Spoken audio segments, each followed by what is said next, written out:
کرام سلام علیکم ورحمۃ وبرکاتہ۔ ماہ شعبان المعظم کی آپ حضرات کو مبارکباد پیش کرتا ہوں۔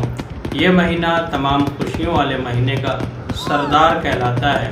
اس مہینے میں بہت ساری خوشیاں ہیں۔ امام حسین علیہ السلام کی ولادت 3 شعبان کو، 4 شعبان کو ولادت حضرت ابوالفضل العباس علیہ السلام ہے۔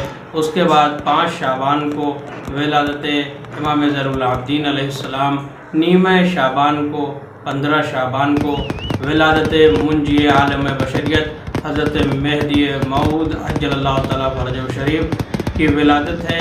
لہذا یہ مہینہ مبارک مہینہ ہے، خوشیوں کا مہینہ ہے۔ اللہ نے اس مہینے کا اس طرح سے اہتمام کیا کہ اس مہینے میں کوئی بھی امام کی شہادت کی تاریخ نہیں ہے، یعنی اس مہینے میں کسی بھی غم کو اللہ نے نہیں رکھا ہے، اس لیے کہ اس مہینے میں امام حسین علیہ السلام کی ولادت ہوئی ہے۔ اسی کے برخلاف اگر آپ دوسری طرف دیکھیں گے کہ محرم کا مہینہ ایسا ہے کہ جس مہینے میں امام حسین کی شہادت ہوئی ہے اس مہینے میں کسی بھی امام کی ولادت نہیں ہوئی ہے۔ یہ اہتمام اللہ نے امام حسین کے لیے خاص کیا ہے۔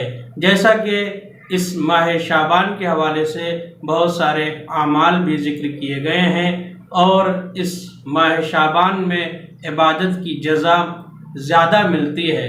اس ماہ شعبان میں جو شخص روزہ رکھتا ہے اللہ جنت اس کے اوپر واجب کر دیتا ہے۔